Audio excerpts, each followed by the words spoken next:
I'm not going to go into a lot of background about both of our speakers. Dan Dunaway and Karen Christie are both Siska members, they're both paddlers, and have been around for a while. And they're going to talk to you tonight about some of the literature that they have written in their books. They flipped a coin or somehow, and Dan won or lost, we don't know, he's first. So please hold your questions until they have both done their presentations, and then we'll have a short question and answer period at the end. So Dan?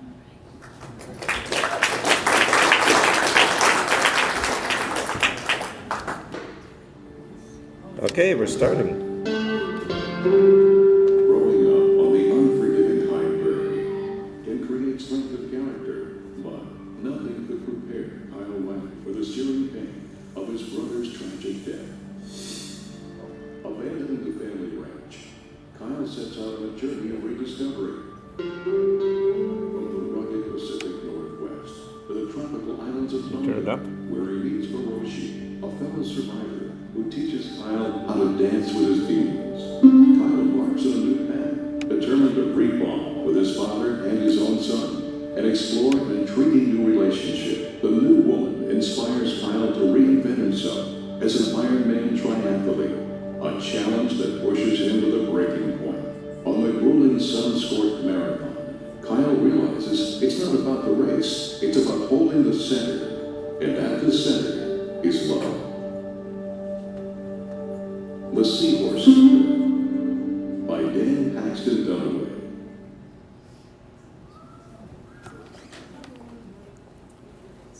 Okay, well, there's the movie. The book's better, a little bit longer. Anyway, we'll carry on here. There's a few videos interspersed with the still images that I selected over the last 76 years. So this is an autobiographical book in most respects. Probably about half or 60% of it is actually drawn from my own experiences, and it's kind of a homage to my family, which it all began on a ranch on the eastern side of Oregon, the High Prairie. And that's me there with my grandpa, and I'm in diapers, so I'm not kidding when I tell people I was riding before I could walk. And that saddle, whoops, Fred, the pointer, you told me. Little red dot. There it is. Yes, okay. Beautiful old saddle that my grandfather gave to me when he passed. So I rode that saddle as a teenager, working on the ranch when we moved to Canada. And that's my dad, who is kind of a John Wayne type character. He kind of made that place out of nothing. It was just pretty much dry land, and they irrigate it. And anyway, he went to Portland and met this young debutante. She was from a wealthy family, and somehow he managed to convince her to come out to the shack on the prairie, and that's them as newlyweds on the prairie there. Probably she's looking out for the rattlesnakes that she hated so much. There were lots. So there's my, I was kind of mechanically inclined, so at an early age, 3 years old, I had my first car. It's a Kaiser. Anyone old enough to remember a Kaiser? Probably not. Well, Jim Harper. I didn't know you were that old. And Fred. Anyway, we came to Canada soon after that. I think I was 2 there. Yeah. Well, it says 49 right there. Yeah. Whoops. 39. Yeah. Anyway, I was 2 years old. We came to Canada, and about some 50-odd years later, here I am back with a new car, exploring the land that my folks ranched on, and my sisters older sisters were born there. So anyway, this is all kind of part and parcel of the story, the beginning. And I had no conscious memory being I left there when I was 3, but strange things started to kind of percolate in some subliminal memory, I guess. Very, very beautiful landscape. That was the newlyweds' house, where the family of 5 lived for a while. And this is going up the Owyhee River. It's called Owyhee because there was actually Hawaiians that settled there, just like they did on Salt Spring Island. But they corrupted it into Owyhee, which is a beautiful valley that goes up into this little homestead that we call the Upper Ranch. Again, memories kind of not really conscious, but you feel stuff even though you weren't old enough at the time. And in the story, Kyle O'Reilly, who's hang on a sec. I think I was supposed to start my timer. Sorry, Karen. Okay, I'll stop 5 minutes short. So in the story, I don't know if you got that from the video, but anyway, something happened. Kyle leaves the ranch. He kind of gravitates towards the ocean, the Pacific Ocean there on the west coast of Oregon, and goes fishing, learns to be at home on the sea, and then takes up sailing. That's not Oregon. Whoops, that's not Oregon. That is actually snapped just off Land's End. But it goes from there to the Pacific Northwest, and it travels around a lot, as I did. The story goes to Tonga, Kingdom of Tonga in the South Pacific, near Fiji, and I don't have pictures of my sailing time there, unfortunately. So this is just kind of an idea of what it's like. Always good weather. You can always swim. That's in the Bahamas. And that's where I started sailing. The real Kyle O'Reilly. That's me. I was 22. That's out in the middle of the Atlantic Ocean. And I was looking, I'd been traveling for 2.5 years in Europe by then, and I was looking for some way to get out on the ocean. I always had this fascination with the sea. Even though I grew up inland on a ranch, I was always kind of, curious how people just kind of spent so much time bobbing around on the ocean. What do you do? Well, there's lots to do. And we did it. There's me and the skipper and two of the guys that crewed this boat 2,700 miles across the Atlantic from the Canary Islands to Barbados, pumping it all the way. It was built in 1905. Leaky as a sieve. You can see by this, by the state of, the dodger, the ropes, everything was chafed and broken and, just mended as best we could to get it across. We had a compass and a sextant. That was it. Same as Columbus. We left from the same port he did, San Sebastian de la Mara. And all you had to do was stay, running in front of the wind with the northeast trades.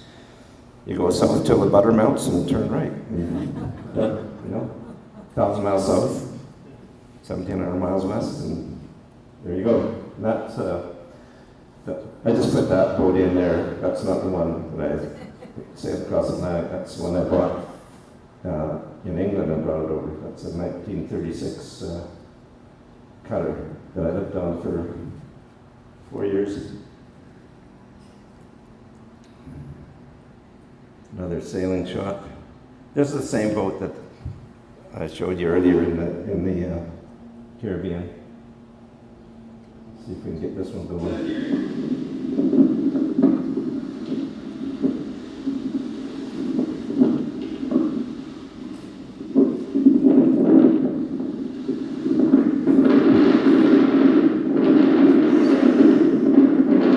Seas are actually 7 or 8 feet high.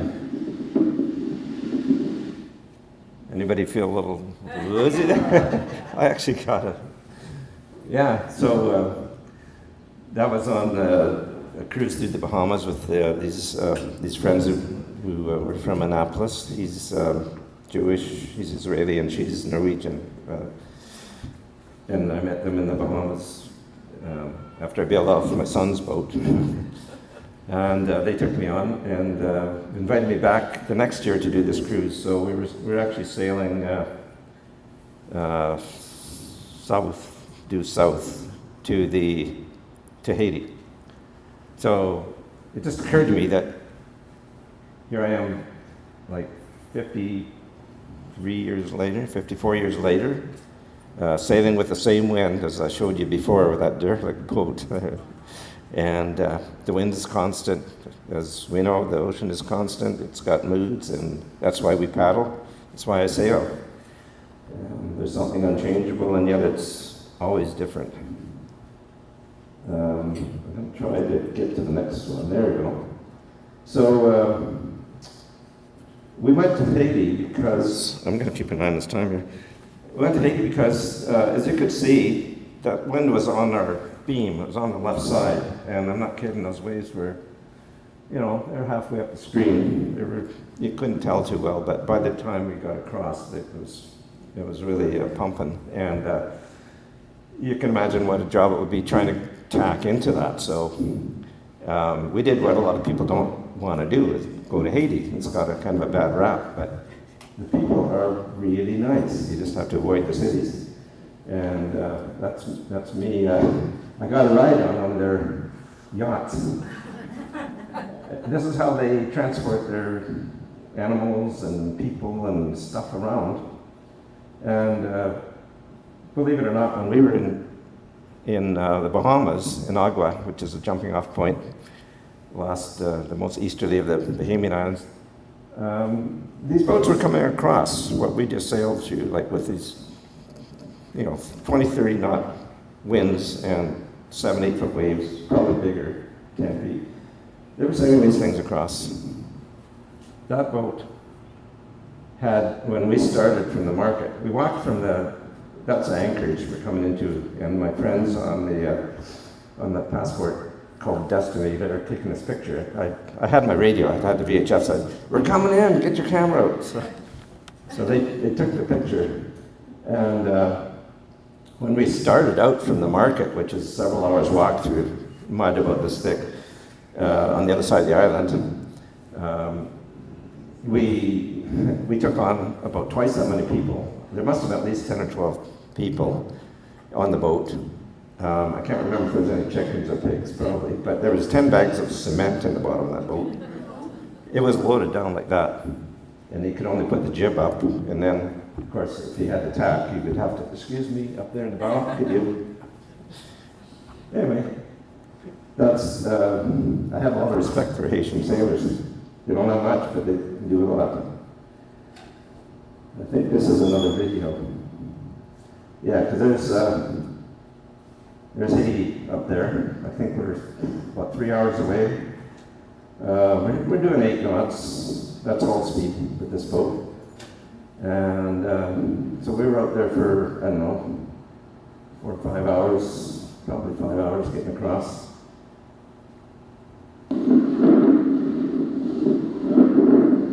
We still got full sail, like you can see. But it got windier and windier, and you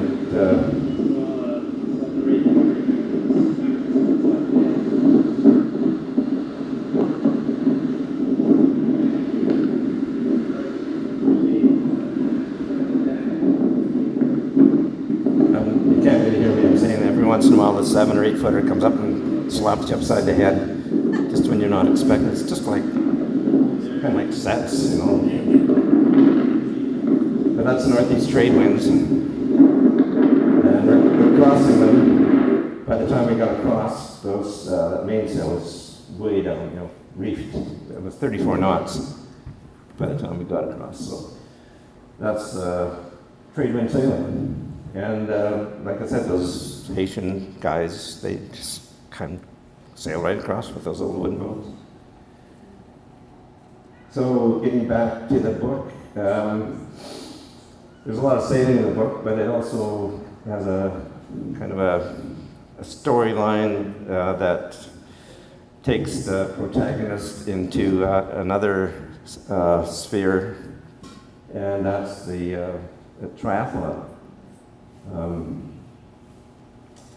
Throughout the book, there's these epigraphs that are kind of a keynote for what's coming. They introduce the characters, and this all, I'll just mention that this whole idea came from channel writing, which I did when I was meditating, which I still do kind of sporadically, but I would just start writing after I meditated in this, open book, and all this stuff started coming out, and I thought, this is stuff that I need to share. So I came up with this idea of sort of a semi-autobiographical story, because I also wanted to kind of explore my early days and my parents' time together before we were even there. And so that's how this all started. And then, I got the idea of doing an Ironman, and the whole theme of this book is kind of reinventing and transcending yourself. So we're all doing that throughout our lives. We're spirit having a human experience. That's, whether you realize it or not, that's what you do, and you choose how you go about it. This is what I chose to do. So there was 2,800 swimmers there on that beach. That was in the heydays, and the 20th anniversary. It was the first Ironman in Canada after Hawaii, which I think was in '79. Somebody decided to put one on in Penticton in '83. So this is the 20th anniversary, and there's a lot of people there for a guy that's not a really good swimmer. That wasn't my strong suit. I was a pretty good biker and runner. I'd done some marathons and stuff. But I trained all year, and I knew I could comfortably swim a couple of miles, which is what that is. But I was freaked out by all these people, so my friend Don Jolson, he had a motorcycle accident. He's got one arm that's paralyzed. He just swims with one arm, if you can believe that. Yeah, I looked at him and thought, well, what's my problem? He said, you don't have to worry about those other 2,776 people. Just worry about 4. I said, what do you mean, Don? That's a mob out there. He said, well, there's one in front, one behind, and one on each side. The rest don't count. So off I went, got to the swim, got on the bike. There we are, and there's actually 2 different races, but same idea. There's going through the hills, or along the, I guess, you go south past Skaha Lake and down into wine country, all over Osoyoos. And back then, you go over Richter Pass, down to Costin Karameas, back up the hill, down to Penticton. There's a 180-kilometer bike ride. Now, all you gotta do is run a marathon. So far so good. When I first get off the bike, your legs are like stumps. You're not running like that. But you try to get out of town where everybody's watching, looking somewhat dignified. And then it's just up to OK Falls and back. So I'm still pretty fresh. That must be Skaha Lake, maybe, I don't know, 4 or 5 miles from Penticton. So far so good. By the time I got in, I went a bit more like that. Probably took 4.5 to 5 hours to run the marathon and walk. You walk through the aid stations, getting a drink, and some people. I tried this in subsequent years, drinking flat Coke. And once you start drinking that flat Coke, you gotta keep drinking. It's like hummingbird, right? Hummingbird, sugar. But somehow you keep going. I finished all 3 of them. That's my son there, my daughter, who did all 3. And those are my times. My best one there, I think that's 4. First one there was 1343, and then that one was the last one I did when I was 60. And you can see I'm actually smiling there because I was older, but it was easier. I had done some high altitude training. I went to Leadville in Colorado. I better watch my time here. Yeah, I went to Leadville with, it says bedtime, come on.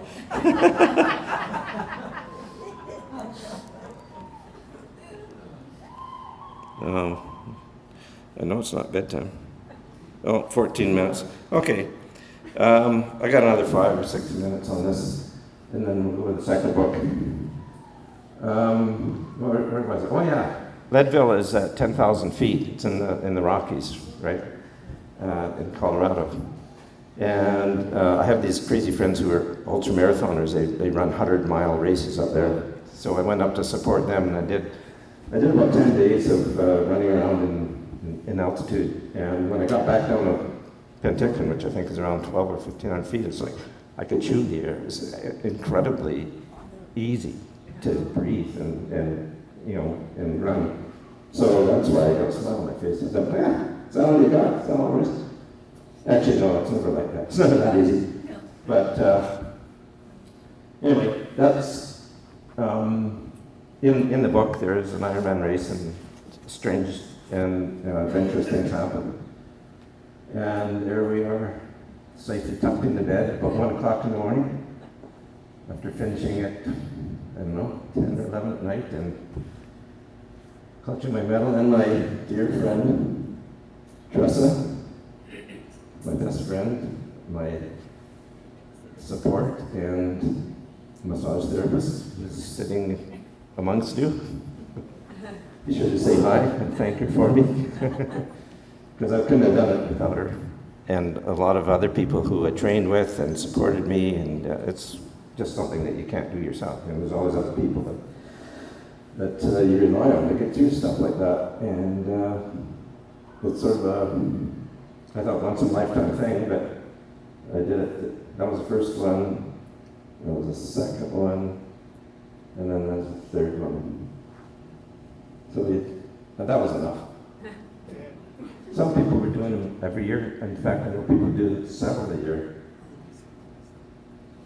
Okay.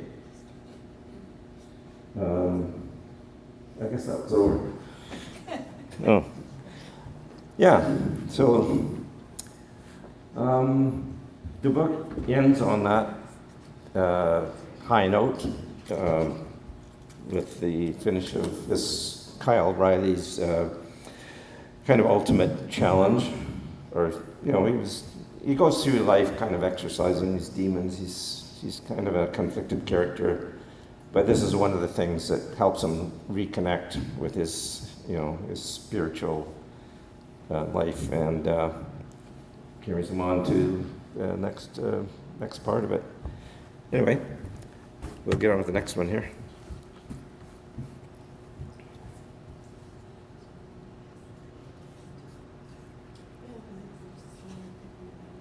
How's the sound there? Is it okay? Yeah. Oh, I have to mention that Fred helped me do the PowerPoint, Fred and Gail. I started to use iMovie on my Mac, but I got frustrated with it, and I thought, well, I don't really want to just put a movie on anyway. I want to BS and, Good. one of those guys that can't shut up. Anyway, there's this. The second one, Heart Like a Wing. And it's a completely different kind of a story. The first one was, as I said, drawn from experiences, people in my own life. And this one is more, it's a pure work of imagination. They say the first one you should write about something you know.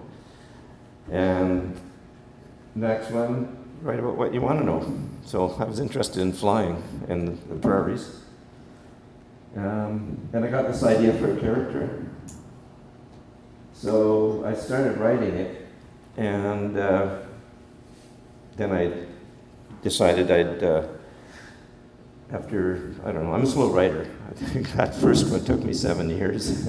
This one took me 7 years before I got it published. It was published in 2016. But anyone familiar with Saskatchewan, prairies and canola fields and all that? A few Saskatchewan types here? Yeah, beautiful, beautiful prairies. I was quite enraptured with it. So I drove and camped in my van and just, looked at the countryside that this young protagonist would have lived in. The story picks up when she's 9 years old in an orphanage. And at first it was kind of a dark story, and I didn't know who she was exactly, but I had this idea of an archetype character that has such a bad start in life, just perfectly rejected and alienated from everyone, their peers, teachers, society in general. And how does she overcome it? It's a good question. How do you overcome? How do you reinvent yourself? Find your way out of something like that. So the character, in the way I write, I just let them come to me. It sounds weird because you say, well, you're a writer, you just create them the way you want them. No. You treat your characters with honesty and respect, and they reveal themselves to you. And that's the way I do it. So I went on this trip, and that's one of the little towns I went to, all these grain elevators, and ended up at Indian Head at the orphanage, the Orange Order Orphanage. What is it? Orange Benevolent Society. They built that in 1923, and it only closed 20 years ago. But that's where I got all this online. Thank God for internet. I don't know how writers did it before that. So anyway, I got a lot of the story already kind of under my belt, and then I went and found these places, and it was like deja vu. It's almost like I was talking about Oregon, like I've been there before.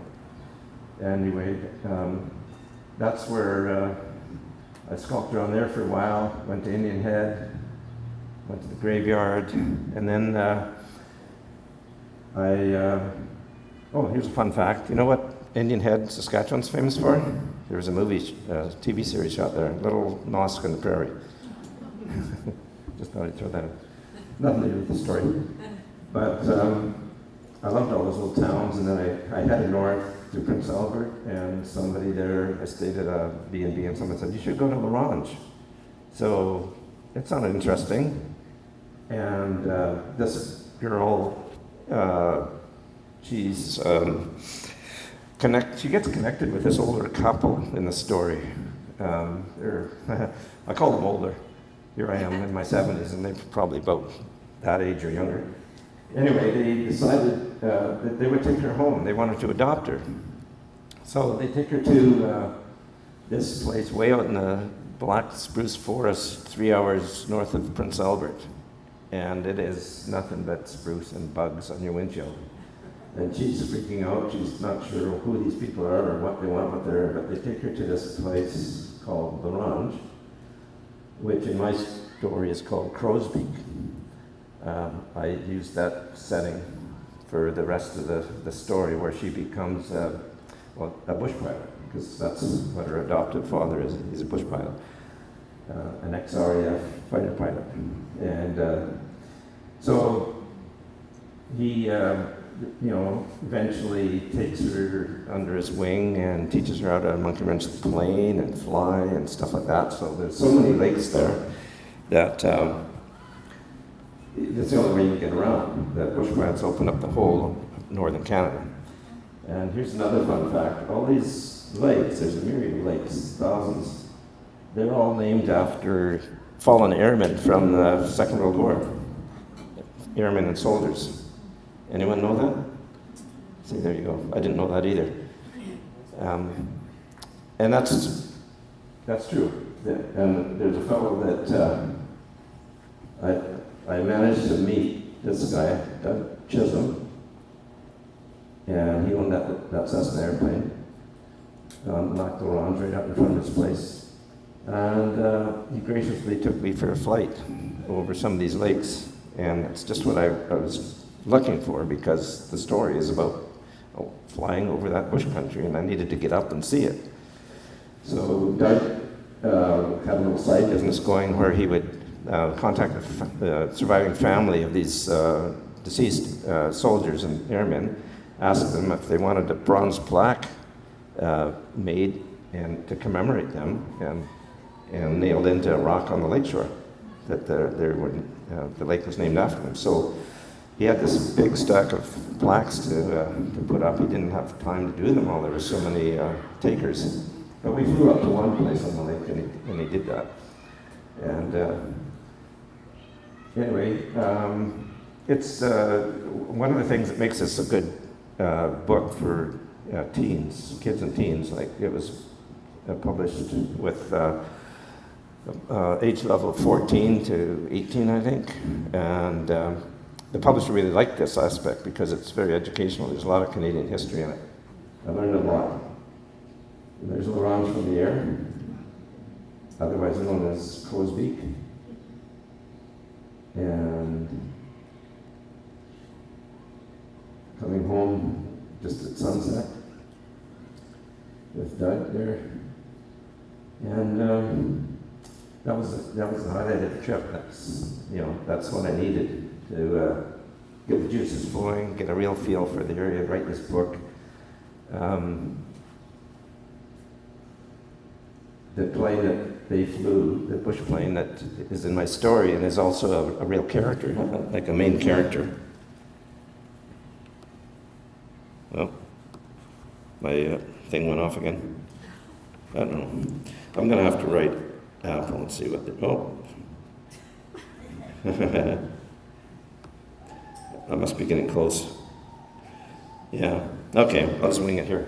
This one done. Anyway, that's a Norseman designed and built in Canada in 1935, and there's still a few flying. In fact, that one is in the Sydney, BC Aviation Museum, and I crawled all through that plane inside out and learned all about it, because that's the plane that my protagonist Brini and her adoptive father Daggett flew.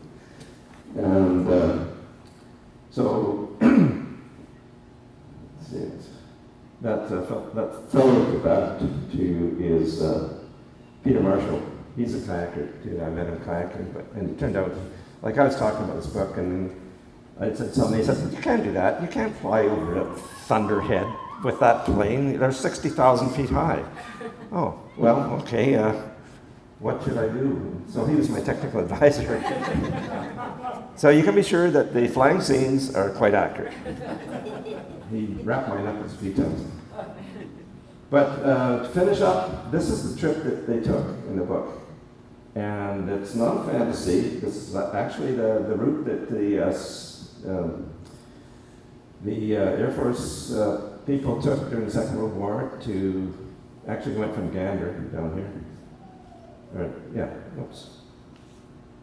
Gander, Newfoundland, up to that place in Greenland, over the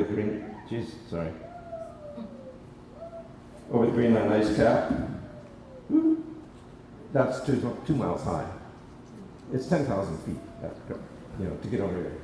So you're getting up into rarefied atmosphere with a little single-engine bush plane, which figures into the story too. So and then on to Iceland and to Scotland. So this is the route that the airmen used to take, but with dual-engine planes, bigger planes. They didn't fly little bush planes, but it can be done and has been done. The longest stretch is about 600 nautical miles. So they fitted out this plane with extra fuel tanks and had an adventure doing this. Don't want to give away too much, but that's kind of the finale. And then, so like I said, I published that in 2016, and then I went back a year later to research the sequel, and I drove around England for a couple of weeks doing research, and then on the way back, I thought I'd take some pictures of the Canadian north. I think that might be Baffin Island, I'm not sure. I don't think it's Greenland, but anyway, that's what it looks like. And rather daunting if you're in a little single-engine bush plane. And that's it. So Ronsdale Press in Vancouver, a mom and pop's publishing company. Ron just passed last year. He was a really wonderful man, much beloved in the industry. And his wife Veronica kind of hung on to it for a while and sold it to another woman who's running it now. I hope they keep it going. The nice thing about having a publisher as opposed to self-publishing is they'll enter in a bunch of award, book prize deals, and that one won an award in the States. It was also listed as one of the best books for teens in Canada. So you think all this would translate into big bucks, right? Not so much. My royalty check, which I got in March for last year, and I think it included the year before because it was too small to cut the check. It's $28.12. Having said that, Karen's doing much better. But the library systems in Canada now are cutting checks to writers who have their works listed in the library systems. You get so much for each system you're in. So this is thanks to the Canada Council for the Arts, and they've paid out $14 million to writers last year for having their books in the library. So that's, I think, only fair. Everybody likes free lunch, but somebody's got to pay for it. I get $500 a year for having my book in there, this one. And it's just nice. It's a nice, I guess it's a gesture in a way, but some writers probably make quite a bit of money that way. Anyway, I don't think there was a little bit of a thing when I submit. Oh yeah, Ronsdale Press. They get at that time they were getting 800 submissions a year, 800 manuscripts that people like me, Karen, and so on would submit. They only published 6, so it's pretty hard to make the cut. And it's even. I was really fortunate that they took me on. They were wonderful people, and they did some really great editing, for me, like Peter, the airline pilot, did. Can't say that. That won't fly in the school system. Like the sex scene, I had to cut out this explicit sex scene, which was unfortunate. Ron said, no, that's gone. Veronica said, I like it. But that's gone. The drunkenness in the Cowlick bar had to go. And I don't know of any kids that have read it. Mostly the people I meet that have read it are adults. But Ron said it's a crossover book. It's, it appeals to any generation, really. And I think, frankly, most young adult books are read by adults. So, with no more further ado, I'm going to say goodbye, thank you, and happy time. I'll turn it over to Karen. I hope I haven't run over too long.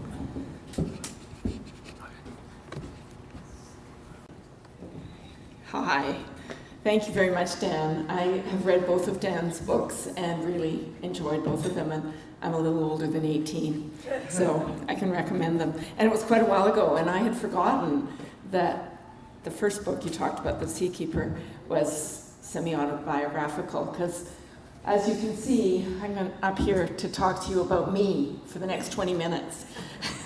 And it's sometimes a little embarrassing, but I've had to come to terms with the fact that that's what Memoir is all about. It's about the author. And I'm a brand new author. I published in last December, and we're in May, and I've managed to distribute 200 books so far by myself because I'm self-published. And it's fun. It's a great retirement project, or as I call it, refirement. So I first would like to ask, has anybody here been to 7 continents? Oh, I'm surprised. How about 6? Oh, hi. Okay, you haven't been counting. Anyway, I'm a very practical person. As you can see, my title is what it is. I've been to 6 continents over 5 decades. And it all started in my 20s. And so I'm going to do a quick run through of each of the 5 decades with the adventure that happened. And I also am going to acknowledge that it was my mother that made me do this. She asked me to write my story, and I felt I had to oblige her. And Mom, it turned out that Mom did know what she was talking about. Mothers are often right, as I'm sure many of you have learned. And there was something that happened every decade that was really quite something. But before I go there, I just want to comment on the word intrepid that I've used in my subtitle, because I will tell you that this club has exposed me to a lot of intrepid people. I can't believe some of the adventures some of you have had. So everything's relative, and here's my story. We'll all have stories, and we'll get to that afterwards. So now I have to manage my notes, and this clicker, and the microphone, and I think I can do it. Here, let's try. Okay, so Mom often wondered, she said, I don't know where you came from. Well, this is my mom and dad in April of 1950. I'm in my dad's arms. I'm 4 months old. I think they're on the prairies, and they're driving from Toronto to Calgary with a caravan, is what it looks like to me. And I'm really sad. Mom's gone, sadly, and I never really asked her, like, were you sleeping in this? And how long did it take you? I didn't ask them anything. It was very strange. Anyway, that's where I came from. My parents were rather intrepid. So I think what got me started was wanting to learn languages. My bachelor's degree was in French with an Italian minor, which I never used, but I decided to learn Norwegian, because why not? A friend of mine, her older sister, had married a Norwegian. He was tall and handsome. I thought, okay, that's what I'll do. And I ended up going to Norway with my BA, and people teased me that, what was I going to do with a BA in Norway, pitch BS or something? Because I didn't know what kind of farm I was going to. Well, it was a fruit farm. And I picked strawberries for 5 weeks, and then I picked apples and pears, and it was a marvelous experience. And languages also took me to this landmark. Does anybody recognize it? No. It's a landslide, as you can tell. And I've just gotten out of the Yukon River, where I'd been on a canoe camping trip, and it's Dawson City, Yukon. And I went up there as a French teacher in my 20s, and had a marvelous time learning to canoe and kayak. I did a 14-day canoe trip with another woman. We didn't see anybody else for 13 days. We went north of the Arctic Circle. We'd wake up in the morning and we'd have porcupine caribou around our tent. It was an amazing trip. And it got me going on the adventures that were to follow. The other thing I don't have a picture of because it's so long ago, I did a 6-day solo kayak trip in the Yukon. And it went all right, except that the first afternoon, a bear swam across the river right in front of my kayak. And there's no turning back. When you start a canoe or kayak trip in the Yukon, you go with the current, and you can't go backwards. So I did my 6-day trip. So this led me to my next adventure, which I think is the next slide. Yes, I started cycling. I left Yukon and I rode my bicycle by myself from Vancouver to San Francisco. And it included going over the Malahat, which I was totally unprepared for because we didn't have the internet. I didn't do the research that Dan's talking about.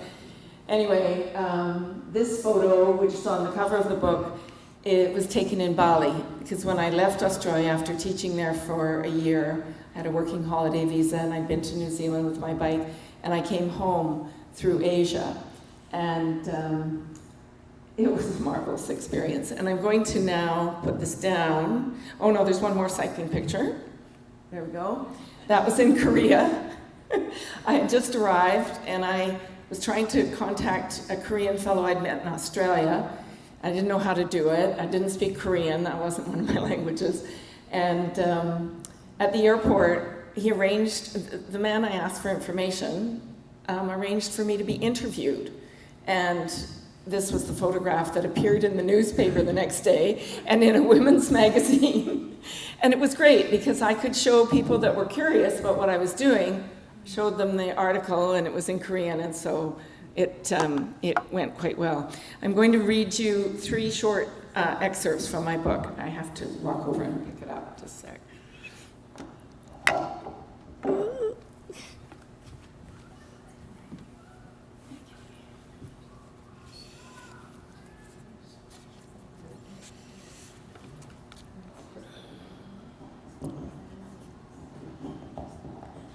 So the title of this chapter is An Asian Cycling Lesson.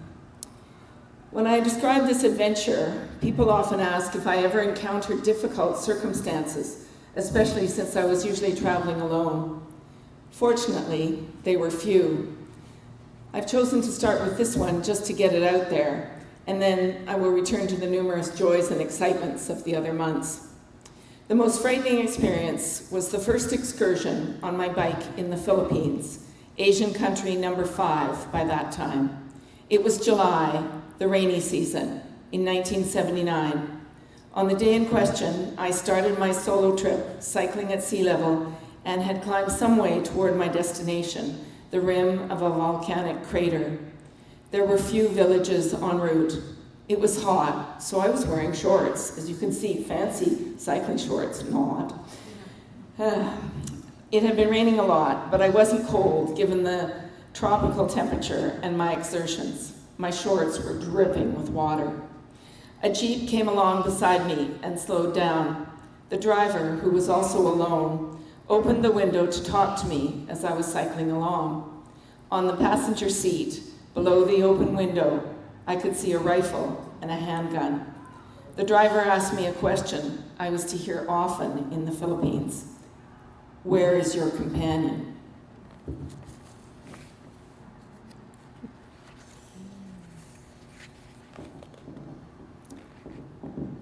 Sorry.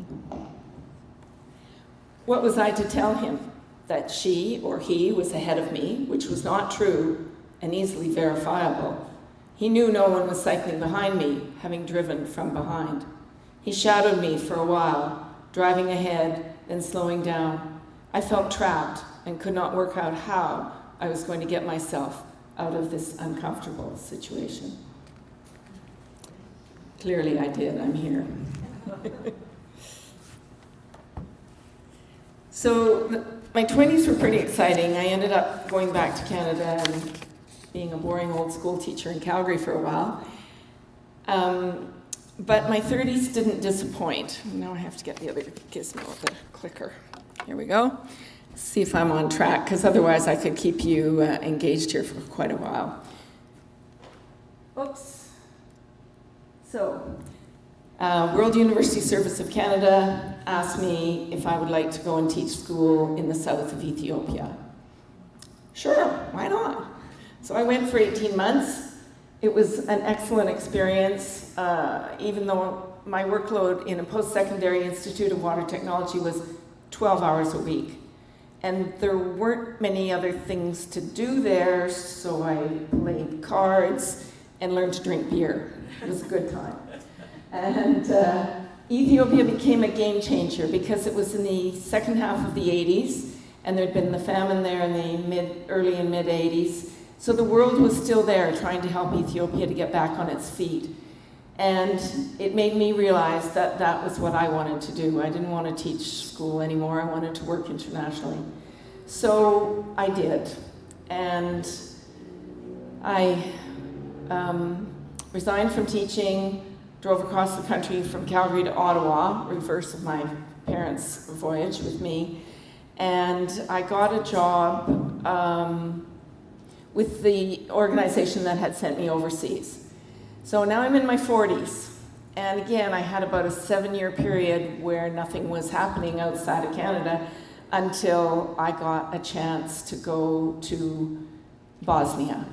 9 months after the peace agreement there was signed, I was working in election administration in a post-conflict environment. It was a great fit for me, and I ended up staying in Bosnia for, no, it's not Bosnia.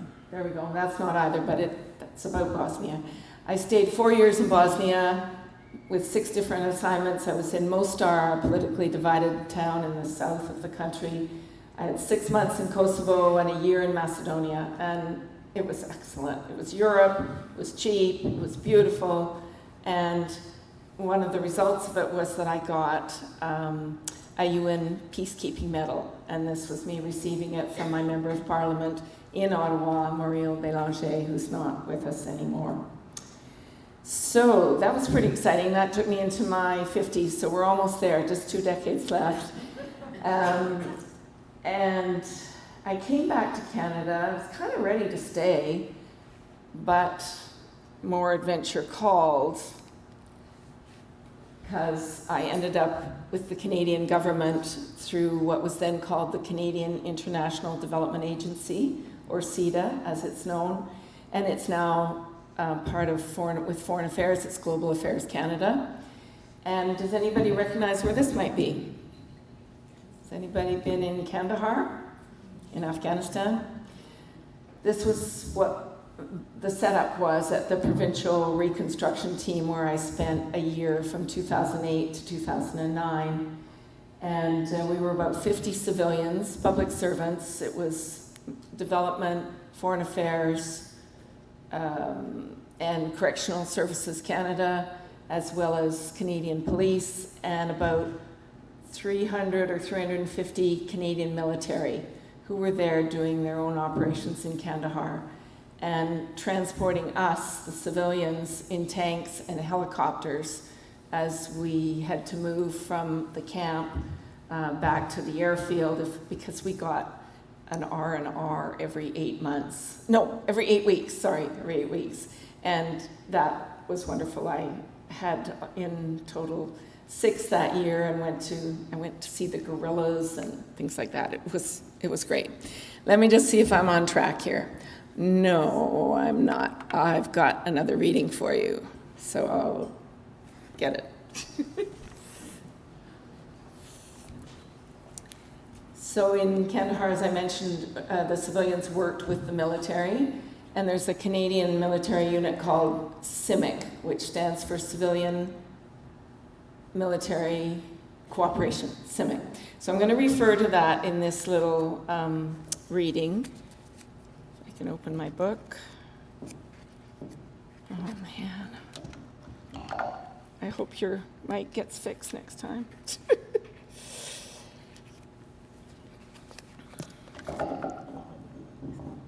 So the area I was working in was education, but both of these stories in this one reading are not about that. It's more about the people of Afghanistan in Kandahar, in the south. On one occasion, CIMIC, Civilian Military Cooperation, and I attended a women's focus group with local Kandahari women at our military base.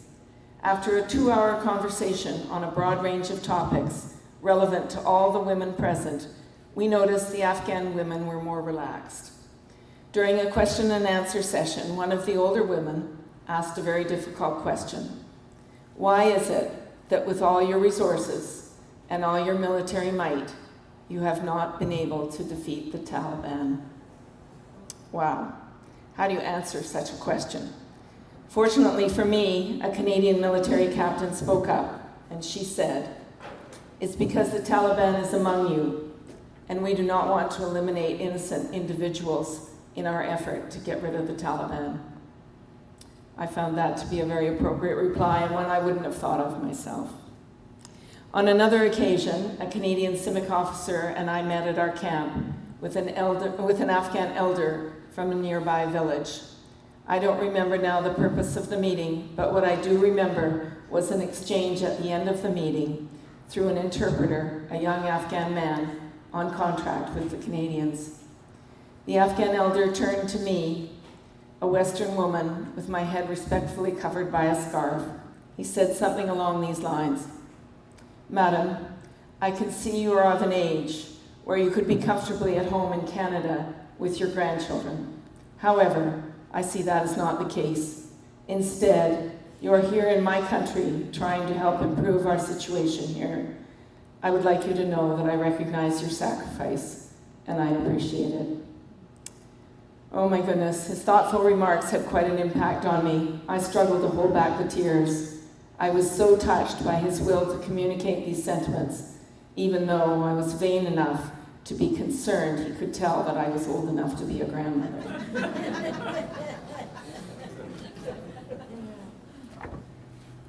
Vanity, eh? Sorry. Okay, we're on the last page of my notes. I have to have notes. If I didn't have notes, I'd be talking forever, and I don't want to do that to you. So here's a fun photo of, oh no, that's not it. There we go. This is the title I wanted for my book, and it would have been Adrenaline Junkie. When I saw this photo, I just realized that that's part of what was driving me was the adrenaline urge. I was in a Black Hawk helicopter. The man beside me was one of my colleagues, a civilian. We had to wear that gear for obvious reasons when we were traveling outside the wire, as it's called. And I just saw that grin on my face and realized, yeah, this is how I'm getting my kicks. Okay. I went back, after my year in Kandahar, I went back to headquarters and I worked another year and a half on the education program for Afghanistan. And I was lucky enough to finally be able to go back to Afghanistan, to Kabul, where I'd wanted to go in the first place. So I was at our embassy there, and my area of focus was education.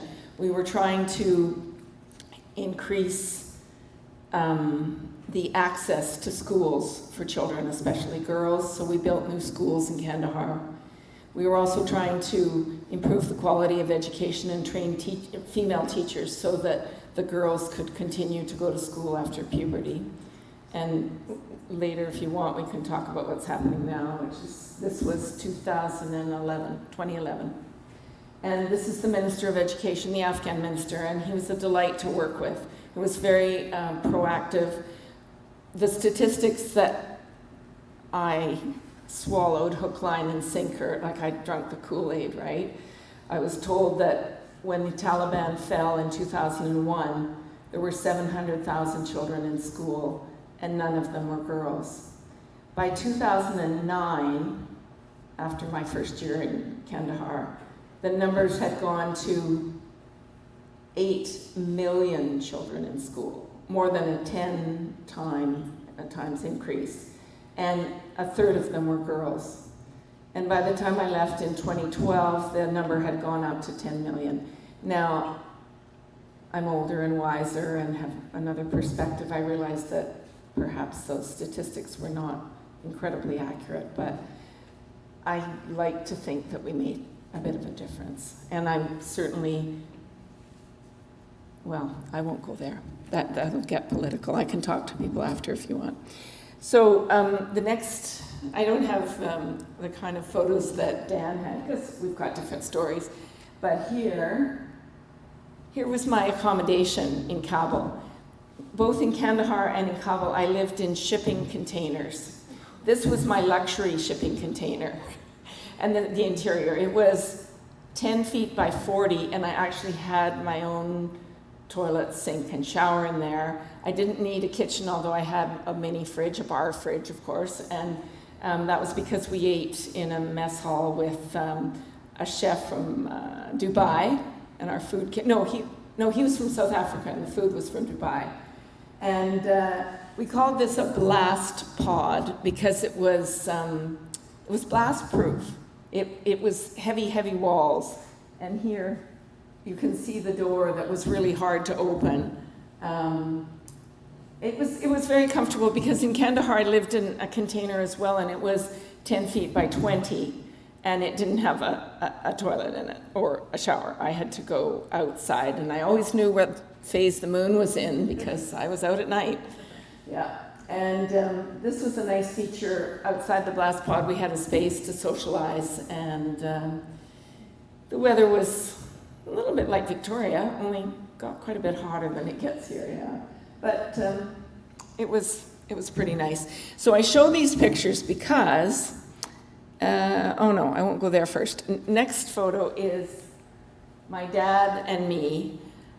For my 28 months in Afghanistan, I ended up with 2 medals from the Canadian government, the military, and as you can see, they're on my chest. And my dad had 2 medals, but he wasn't too chagrined that his daughter had one more than him. But yeah, it was a happy moment for us. After Kabul, so by the time I left Kabul, I was 62, and I didn't want to come back to Canada because the government here at that time wasn't very much in favor of public servants, and I'd only been a public servant at that point for 9 years, and I just didn't get it. So I applied to go to Barbados. Quite a change. But Barbados was popular, so I figured I needed a backup plan. And choice number 2 was Haiti. And I ended up in Haiti, and here we are at the embassy. This is back on the medal scene.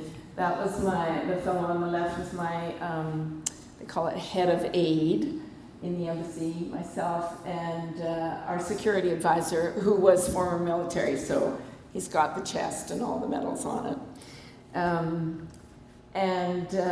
It turned out that I loved Haiti. It was 3 years. It's fun to hear Dan mention his foray to the North Shore, right? It was the North Shore? Yeah. And Port-au-Prince is the capital city. It's about 1 million people in a country of 10 million. And I landed there in August of 2012, so it was a year and 8 months after the earthquake that killed over 200,000 people there. It was a disaster, obviously. Anyway, I loved Haiti, except that my work there was much more difficult in the embassy. I worked on governance, trying to help the Haitians build public institutions that responded to the needs of the people. And that was just incredibly difficult, hard to measure. But because of that container living, I got a villa when I lived in Haiti. And I had a pool, I had spa days once a month with my colleagues. This was the inside of my lovely villa. And I even had people come and visit me. And this is the last slide. The paddling there was lovely. This was the kayak that I went out in with Lynn Beek on my first Siska paddle. And I found out afterwards from Lynn, who's a good friend, that there was some concern about letting me go on the paddle because my kayak was not very seaworthy. It now belongs to a fisherman in Ucluelet who uses it to get from his fishing boat to the shore. And I have another kayak. So one more short reading and then I'll finish up.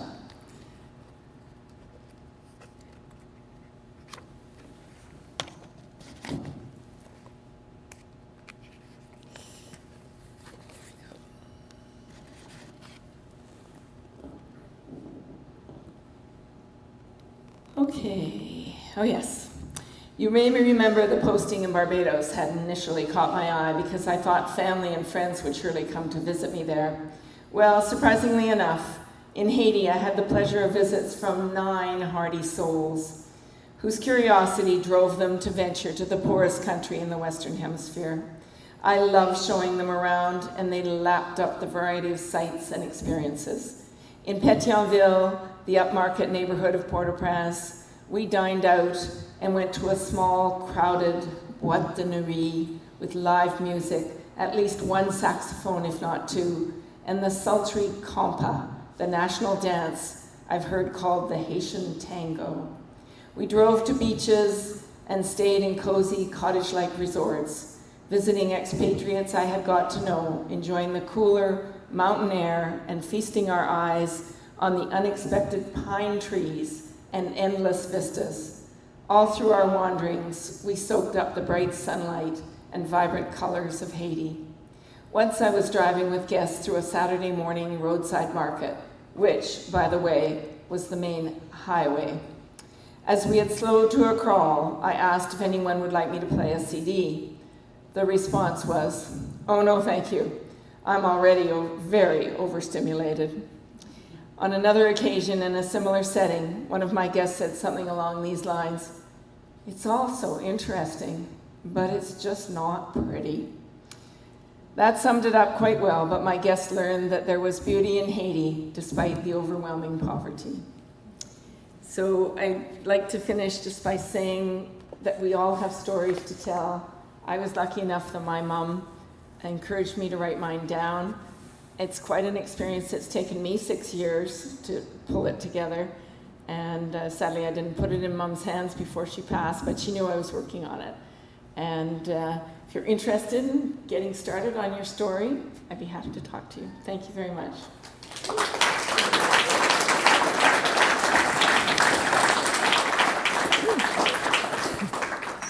Dan, you want to come up? So people have questions. For either one of them, just stand up and just ask your question. Go ahead. Karen, I wanted to ask you, when you said you went to see the gorillas, did you mean in Rwanda or did you mean gorillas in the mountains? In Rwanda. There's no gorillas in Afghanistan. Okay. Yeah. No, I thought you meant like military gorillas. Oh. I was totally unsure when you said that. Do you need the mic for this so you can hear? Now we can hear you. Okay. Yeah.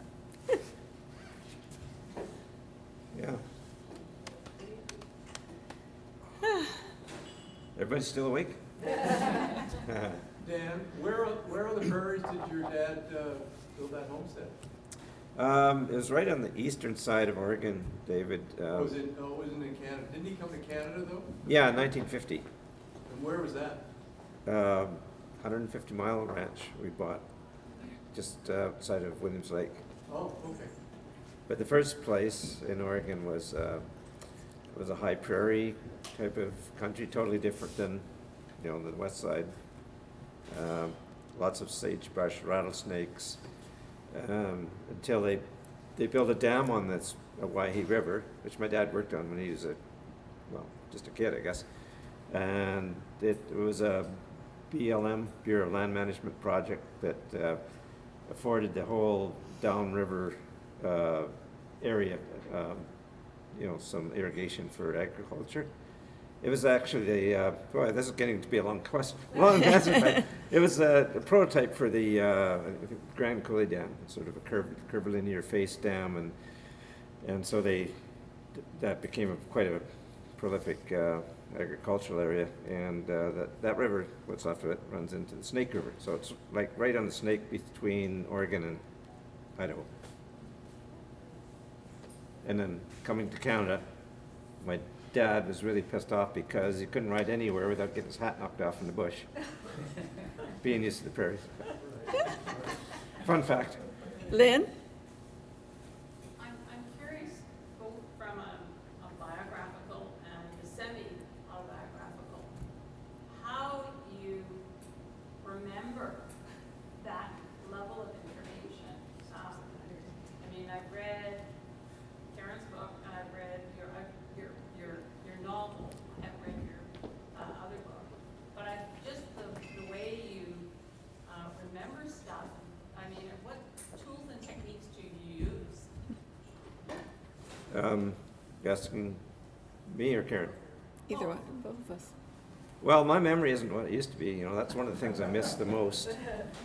And I can identify with my folks now when they, got together with old cowhands and stuff and started reminiscing about old days in Oregon. And hell, I mean, that was decades and decades ago. They were just, young men and women then, and they could remember the names of the horses, for Pete's sake. And yet, you ask them what they had for breakfast. I don't know. You couldn't. Your immediate recall goes, but your long-term memory sticks. And so I'm kind of amazed. I remembered a lot of this stuff too. Just my mom told a lot of stories. She was a real storyteller, and she took pictures some of those pictures you saw were hers. So I was lucky in that respect. She lived to 102, and I did manage to give her the book. Oh, lucky. Yeah, and in my case, I know for Ethiopia, that was the chapter that was probably the easiest to write, because when I lived there in 87, 88, all we had was fax. We didn't have internet or email or any of that. I wrote 250 letters in 18 months. And I'm the kind of person that when I write something down, it makes it stick better. And it was just such a unique experience. I mean, I know there's things that I've forgotten, but, and plus this is just a snapshot of, because if I were to go into detail about the 12 months in Kandahar, there's lots more, Lynn. and I think when you focus and you think back, and that's the other thing, my younger brother lives here, and when he read the story, there's a story in the Ethiopia section where our neighbor had to kill a puff adder or something. And my brother was visiting me at the time, and he has a completely different memory of how that story went. And it was too late for me to change the text. I said, well, this is my memory of that event. So, yeah. Yeah. Anyway. Memories are. Yeah. Who's the young lady on the? I just was curious why, Dan, you changed the name of the northern city. Why did you decide to not use the real name? Change it from Larange to Crosbeek? That's a good question. Did the publisher suggest that? No, that was my idea. I guess it's kind of the same idea as modeling a character on someone that has figured in your life, a relative or a friend or someone, or a composite of several people you know that become a character, a fictional character in a book. I wanted this to be my own, a town of my own creation with, there's a trading post, Norbert's trading post, which isn't there, and this character Norbert, who befriends the very withdrawn girl. So there's a lot of stuff like that that just, that aren't in Larange. I wanted this to be my backdrop. That's what I did. And there was a question from the back row, and then we come to you. Yeah, for you, you've been in two of the more, how can I say, disastrous areas that Canadians have been involved with, Haiti and Afghanistan. And in the one you're dealing with Haiti, you said you're dealing with governance issues. And I just wanted you to give a little more explanation on that and response of what you saw and what hope you see for the place today, and the same thing with Afghanistan and education. Yeah. That's a very long answer, but on the Haiti question, it's very upsetting. I was just in Ottawa. In fact, I just got back today. I did a book launch in Ottawa because I was based there for 27 years. And I did talk to people about what was happening in Haiti for us, the Canadians, at this moment, like whether, one, are we going to go in again? And are we at the embassy? And I know Canadians, I know Haitians that are living there, and it's not safe, obviously. I mean, you hear about it. With governance, another term we use for it in the business of human resource development, we call it capacity building. And it's so abstract and it's so hard to measure. But I think you're being very polite and not asking about corruption, perhaps. And I will tell you.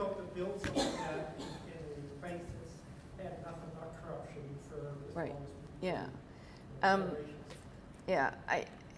I will tell you from a Canadian government perspective, which is what I represent, your tax dollars at work, we were really careful about where our money went. And we had it very well reported on. And one of our projects in Haiti was with the Haitian police. We helped them build a police academy for the senior levels of the police. Well, it does feel a little bit like that's gone to hell in a handbasket right now. But also the partner that we're working with, they had $15,000 US a year for operational expenses. I mean, that's just absurd. So it's just, Haiti was the hardest work I've ever done. Afghanistan was easier. Haiti was a nicer place to live because I had freedom of movement. But Afghanistan was felt much more like we were making progress. And I just want to say something very clearly about education in Afghanistan right now. Girls still can go to school until they reach puberty. And I know they can't go now after puberty is what we're learning. It's got to change again in Afghanistan. I've faith, hope, I don't know what it is, that it will change. But, and I just refuse to say that all we invested in their human resources and money, that it wasn't wasted. I'm sorry, I can't give a very thorough answer to that. We can talk after if you want. Classified. Top secret. Yeah. There was somebody else who She had a tells question. you, we'll have to shoot you. I wondered, after you finished writing the book, you put a lot of effort and time into writing the book, that's in a sense of relief that it's finally done. Well, I wondered how what if it changed, or your own view of your life, or what your own sense of values, or when you, having done all this work, reflecting on your life. Yeah, good question. It's been, like I said, it's been a lovely, I call it refirement project. I really feel alive and excited, and it's an accomplishment. I recognize that. It's kind of, and it's, when you get to this age, you know a lot of people, and the people that I know that have read it say, oh my God, I knew you went places, but I didn't know you were doing all of that. So it's, I don't know that it's changed me. It's certainly been it's like a very significant positive injection. And it wasn't, as Dan mentioned, it's not my brother reminded me, you didn't do this to make money. No, you don't do this to make money. No, you definitely don't, right, to make money. Although it's nice when you sell a book. It's nice when, yeah, like Rob is he's not a new member yet, but I'm grooming him to join Founders, but he's bought a number of the books, Seahorse Keeper for his book club, which is very nice. Yeah, thank you, Rob. And there was a question at the Mendel had a back. question. Yeah. Well, Karen, I have a question for you. But I'm a Chinese Canadian, but if my question is not hard, so you don't have to answer, okay? Maybe my question touches your personal privacy, okay? So I'm curious, you travel, thousands of miles all over the world, right? Have you ever met or run into a man who you got really fascinated with, which made you think about settle down your life in a place and spend the rest of life with that man? If you didn't run into this man, what is the result? I'm gonna suggest you buy the book. Although Lynn Beek has read the book, and she came up to me at the last Siska meeting and she said, so, I want to hear everything that's not in the book. Yeah, you see, she didn't have a publisher who made her cut that out. So it's all on you. Yeah, that's the thing about self-publishing. You can put whatever you want in or leave whatever you want out. And you can also, like, I think I asked you something when we met for coffee, and that's when we flipped the coin to see who'd go first. But I asked about how you market your book, and you kind of looked at me like, what are you talking about? Right? Because his publisher does it. I'm publisher, I'm author, publisher, I'm everything. I'm marketer, but they don't give you very much play. You sort of have a honeymoon for the first 2 or 3 months the book's out, like Ron and the publisher came over to Sydney. We had the launch at the Shoal Centre, big crowd like this, and sold a bunch of books, signed them. It was exciting, and then everything kind of went away. It was all up to me. You know, he doesn't put ads in the Globe and Mail. You know, they don't have the budget to really But- promote. But Facebook is a marvelous tool. You got to do it yourself. Yeah, You and got to get on. yeah, Facebook or gotta be- Instagram or yeah. whatever. Yeah. But Karen sounds like you've been beating the bushes. You've been doing a good job. Yeah. Well, what else am I going And to that's do? what- Go kayaking or something? Karen, where do you get your adrenaline from now? Yeah, good question. That's another thing to answer the question about how am I feeling now. I'm just like pumped. I'm told, and probably, well, the adrenaline junkie. Remember, you met her on the screen. She's still alive and well. She has a new hip, and yeah, it's. Thanks for asking. It's really fun. I mean, honestly, if anybody's tempted, do it. And doesn't happen overnight. There's a course.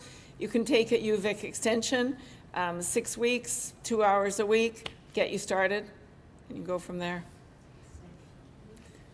Yes. How disciplined were either of you as writers? I know that I tried to write a couple of novels, and the only way I ever got down to it was I started out waiting for the muse. Yeah. No muse ever arrived. Yeah. Excuse me, where are you? And still not there. So in the end, it was 10 o'clock every morning, go down and spend 3 hours staring at a computer screen, but 3 hours a day was Yeah. required. Did you do that kind of disciplined writing or not? Well, if I'm into a story or I've got a character that I really like, yeah, it's easy to sit down and like get up in the morning with your coffee and toast and just plunk away and go for it. And yeah, it's magic, you know. It's like writing is the best way to have solitude and good company. And I have these characters with me now that are they're as real to me as you people are. They'll always be in my life. And so that's a wonderful thing. But I've sat there kind of, you know, just kind of, I don't know, nothing really wanted to come out. So you just get up and you go paddling or you do something else, you know. That's okay. So you gotta have, but you gotta have a certain amount of bum glue, as it's called. You sit down, you stay there, and you, yeah, and you get something out. And then if it starts to flow, you just go with it. Don't bother, you know, spell checking or anything. Just write with your heart, edit with your mind. Let it go, and yeah, come back, and the first thing in the morning I get up and I go back to the pages I've written the night before or the day before, and then I just start editing, and then from there the new stuff flows. So that's my way. And in my case, I only wrote for the course, which was 6 weeks, and then I joined a writing group of people from the course, and we got together once a month. So I wrote once a month. And I'm, like I said, I'm very concrete, sequential, so I had to do my chapter on Ethiopia, and then I had to do my chapter on Kandahar, and that kind of situation. So, and I mean, unfortunately, I wasn't the speed queen on it, right? It wasn't, and I was fairly newly retired, so I wanted to play. I didn't want to sit and write. Yeah. That's a trouble. Well, Dan, you worked in newspapers, didn't you?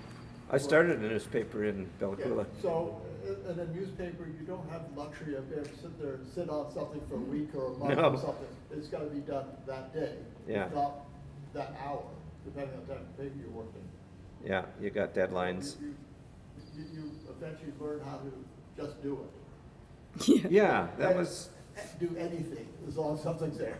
Yeah, a whole bunch of like mini stories, all these articles, real life stories, and all the stuff that you just have to, you know, bang out, and you know, hopefully you get the facts right. But when I started, I didn't let the facts spoil a good story.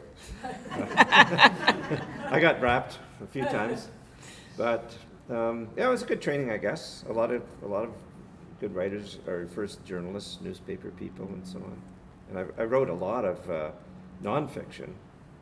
I wrote for the Williams Lake Tribune. I wrote for the Sun, a few wildlife magazines. I sold a lot of stories around the province and so on before I, you know, got really committed to writing a novel. And I didn't know if I'd ever finish it. It's a totally different beast.